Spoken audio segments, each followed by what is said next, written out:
Mark Cuban has yet again given us Mavericks fans more reason to just not trust his leadership, as reports come out that showing that apparently Jalen Brunson was trying to re-sign with the Dallas Mavericks on a very, very team-friendly deal that ultimately didn't go through, leading Jalen Brunson to sign with the New York Knicks. We're going to break that down a little bit, but how's it going, everybody? My name is Marcel Martin. This is Mavs Digest, bringing you the latest news on everything Mavericks related. And as always, before we get into today's video, 90.2% of you guys watching are not subscribed. I know you guys are tired of me throwing it up, but if you want to be up to date on everything Mavericks related, if you want to miss a single thing that we're doing here on this channel, make sure you hit that subscribe button, make sure you tune in. But without further ado, let's just get right on into it. It was today, about a few hours ago, on the All the Smoke podcast with Matt Barnes, Jalen Brunson was asked about what really happened during his time in Dallas towards that last season, leading into the summer that led him to go to the New York Knicks. And apparently, look away, Mavericks fans, Jalen Brunson confirms he asked the Mavericks for a 4-year, $55 million extension.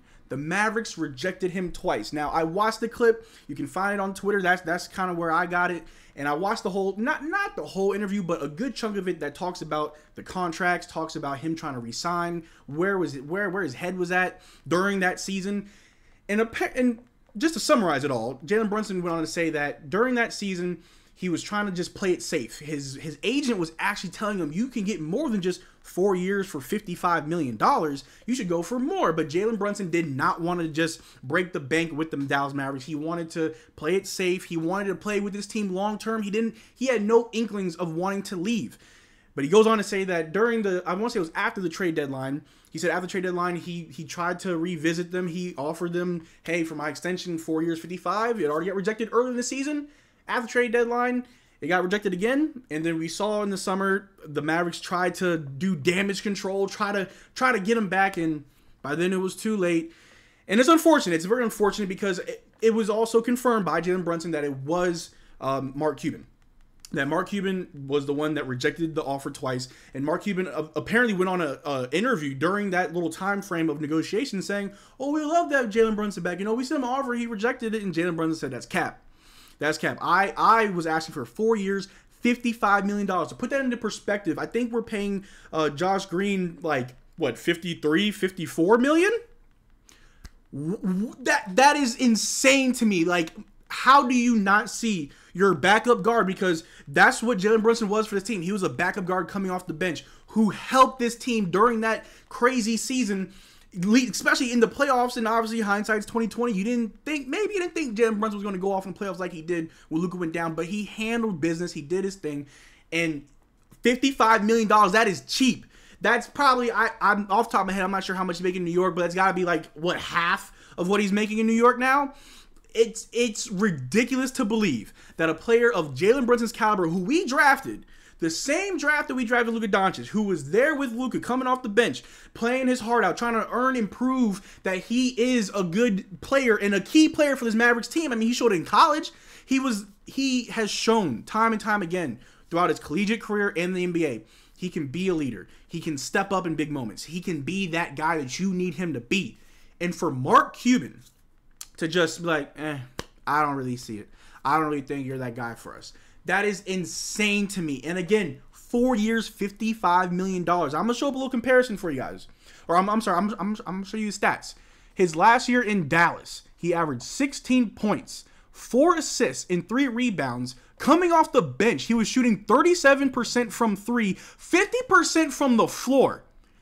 Coming off the bench, you're putting up those type of numbers. He finished 11th in most improved. The year before that, he finished 4th and 6th man of the year. Jalen Brunson, I would argue, from his second to his third year, showed you the leaps and bounds and improvement that he can be an asset for this Dallas Mavericks team.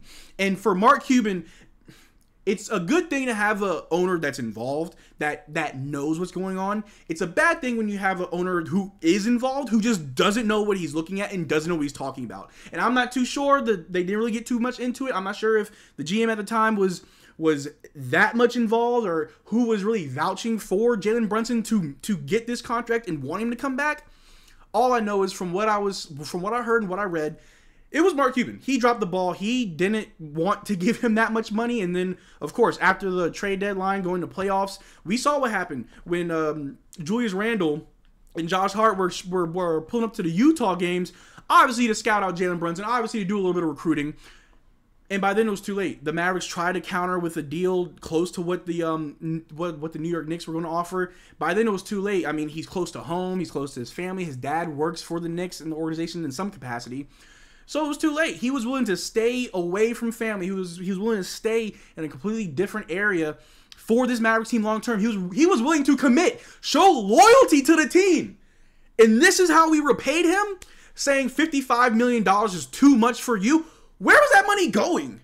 Like, what? It is still blowing my mind. Of course, when it happened, and I know a lot of Mavericks fans are still fans of Jalen Brunson. I don't think there's any bad blood between real Mavericks fans and Jalen Brunson. When he went to New York, I think we all collectively agreed that this was a slip up in the front office. Y'all let a great backup guard for us leave for nothing. For absolutely nothing. So I don't think there's any bad blood between the fan base and Jalen Brunson. Me, myself, personally, there's no bad blood. I still enjoy watching him play in New York. I don't watch all the Knicks games.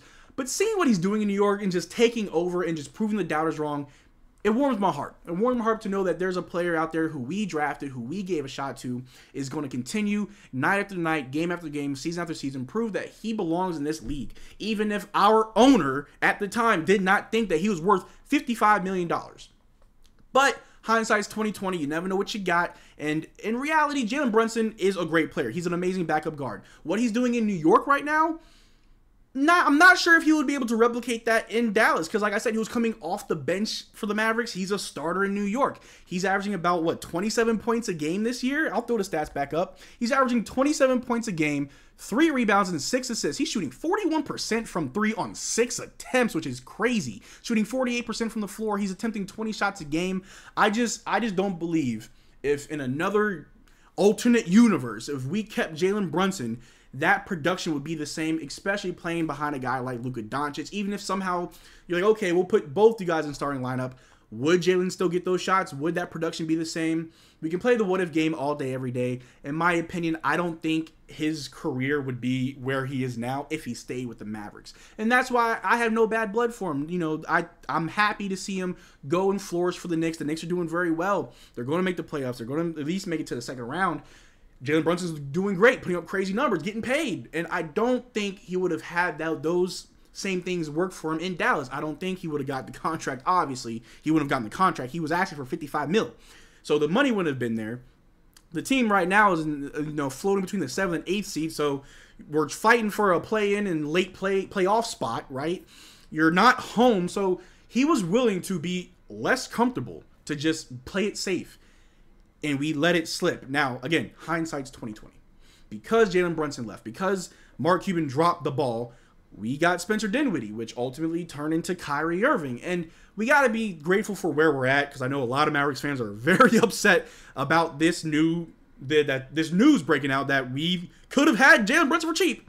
But hindsight's 2020. And Kyrie Irving, it all led us to here. To Kyrie Irving and to Derrick Lively, because who's to say that we wouldn't have gotten the draft pick to get Derrick Lively? Some things have to happen, and some things you don't want to have happen do need to happen to set yourself up better in the future. Do I think if we kept Jalen Brunson, we would have been a better team? Possibly. We could have had a better record. We could have been chilling 4th, 5th seed if we kept Jalen.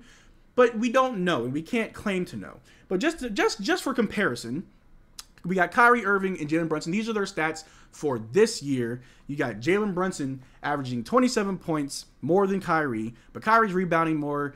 Jalen Brunson's assisting more. But as you see the rest down there in Kyrie, he's got him on steals, blocks, field goal percentage, three-point percentage, free throw, all that good stuff there. Jalen was an all-star. Congratulations. But it's you want to just keep your focus on what's in front of you, and you don't want to play the what-if game. We can be upset, we can be mad, but you don't want to play the what-if game, and just be grateful that we do have a good player in Kyrie Irving who can effectively play alongside Luka Doncic and still produce. Again, like I said, I'm not too sure if Jalen Brunson could do what he's doing in New York alongside Luka Doncic in a starting position. But we do have that in Kyrie Irving, and I'll just throw up Kyrie's stats. He's averaging 25, 5, and 5, shooting 49% from the floor, 41% from 3, 87% from the field, from the free throw line. He's having a great season. You know, his stats this year are better across the board than his career averages. And he's 31.